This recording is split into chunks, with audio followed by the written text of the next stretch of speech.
Hi, we are Young and Successful. My name is Xandra McGilbert, I'm Aaliyah Duffy. and today we'll be interviewing the lovely Victoria Moran. Hi, I'm Victoria. I'm 18 and I'm a senior at Booker T. Hi, I'm Victoria Moran. I'm 18 and I'm young and successful. Okay, so to start off our interview, we're just gonna go in with some questions. Okay. Number one, what's one thing about your community that you seek to change? That's hard. I guess the ignorance, if I'm being honest, because I feel like my community, the Hispanic community, we're targeted, I guess, as like people look at us and they're like they're thieves, like they can't be trusted, they're illegal people. So I'm like, if y'all know people think that about us, then y'all need to act on your best behavior, and most of the time that's not the case with them. So I'm like, we need to be a little bit more educated and stop taking your parents for granted, because I know a lot of Hispanic parents that work very, very hard to support their children, and their children just don't act right. And they kind of live off their parents. Like, they kind of really live, freely. yes. They don't think about what their parents did like to get here. Exactly. Okay. Number two, well, we see you very beautiful today. Thank you. Why makeup? I chose, well, first I wasn't allowed to do makeup until I was 15, but up until then I had an aunt named Ashley, and I remember being a little girl and she used to have this big vanity. It was wooden, and I remember I used to just sit on her bed and I used to look at her every single day, get ready for high school, and her shirt always matched her eyeshadow. So she had a yellow shirt, had yellow eyeshadow. She had a blue shirt, her eyeshadow was blue.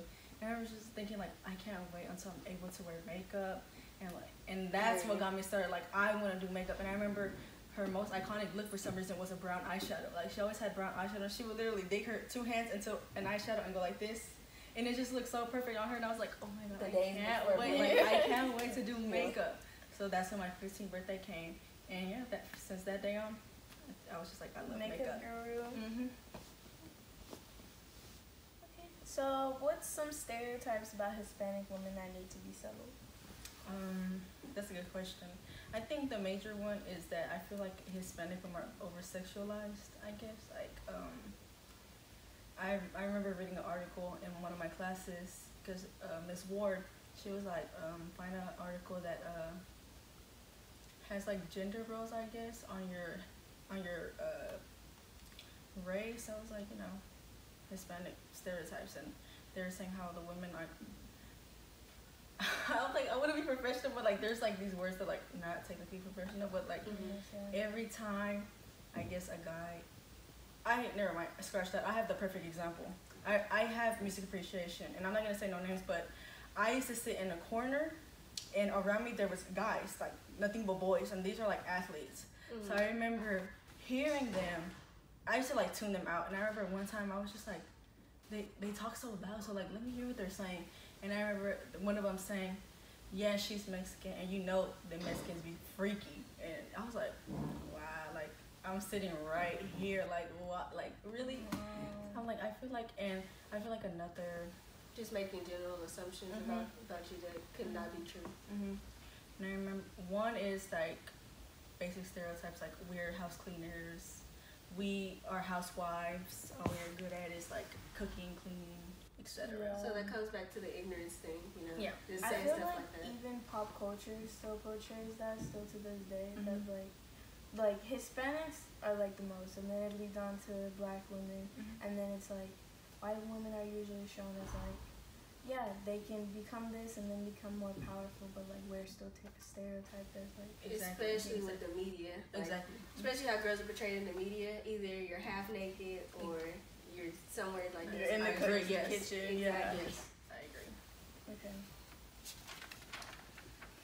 Okay. What do you think of social media as it affects self-esteem? I feel like in today's generation, so many people get paid on I'm gonna use Instagram. Like these girls get paid for to promote flat tummy tea, and they're saying like, oh, use this waist trainer and it's gonna get you like this. Hashtag ad. Yeah, hashtag ad. And so these little girls that log onto social media, well, behind the scenes, I know that these girls, we know that they get butt shots. Everything's fake. So I'm like, these little girls, like they're like, if we don't look like that, we're not good enough, because I feel like now that's what boys expect. Like that's what we want our girls to look like. So when the girls don't look like that, they're like, ooh, you're flat and you don't have really much I could work with. I feel like that's something that social media has. And then it goes both ways, because then boys expect like top notch models, and then you have the girls who look at boys and it's like, you're not giving me anything. Exactly. Yeah. And I think another thing is who we look up to. Not only that, but I see a lot of women on my timeline who talk about like scamming men and how men are supposed to like splurge money on you. I'm like, I don't think it should work like that way. I think that for example, I see women who are like, if he doesn't cook, clean, work, he doesn't love you. I'm like, where do you come in as a girlfriend? Like, you need to do, mutual. Where do you come? Yeah, it has to be mutual. So I think it's another thing that social media has put out that's negative. Okay. What did you think about the Hispanic community and opinions towards the government's, our presidents? You know, This goes positive and negative. Yeah. Positive and negative. Okay, so can you say it again? so basically, like, what do you think about like Hispanic people's opinions on the government? Okay, What our president says against y'all, and for y'all. Okay, so it's very well known that a lot of us don't like Trump.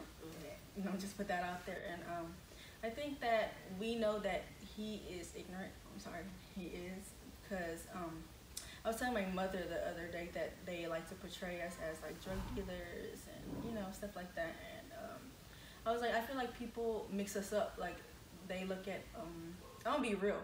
The Hispanics here in America that are legal are really the ones who slack off. You're the ones who see that are in prison. You're the ones who see that they are the drug dealers. And I'm like, every single immigrant and illegal that I have seen here is a hard worker. So I feel like our people don't like Trump. But I feel like there are Hispanics that do like him simply because of where they're raised. They're raised in like the suburbs, and they try to act another race, I guess. Whitewashed. They're whitewashed, yes. So yeah, so some of them do.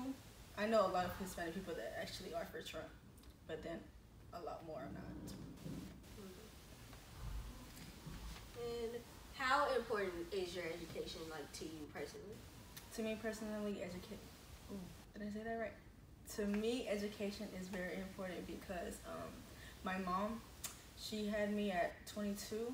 So like mom was like a straight A student, and then she like was like, I can't go to school no more because I have to take care of my child. I don't feel comfortable with leaving my daughter in random people's homes.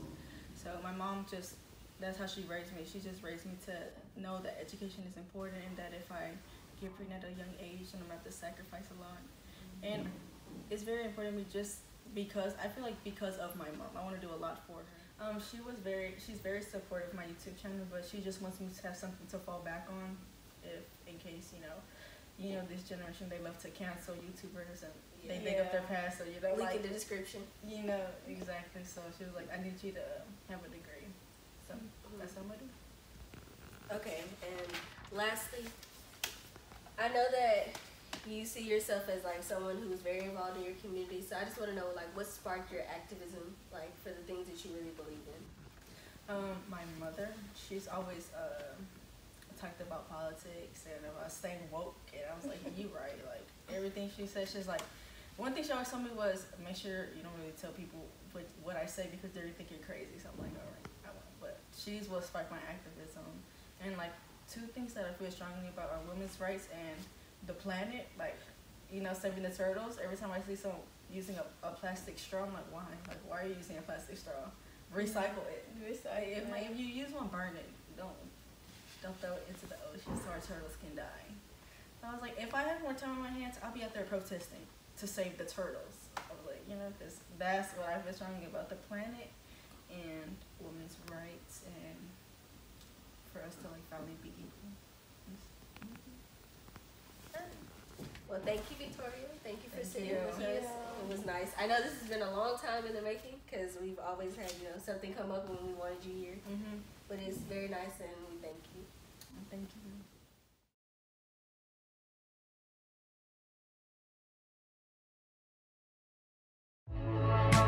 Make sure you go subscribe to Victoria's YouTube channel, link in the description below.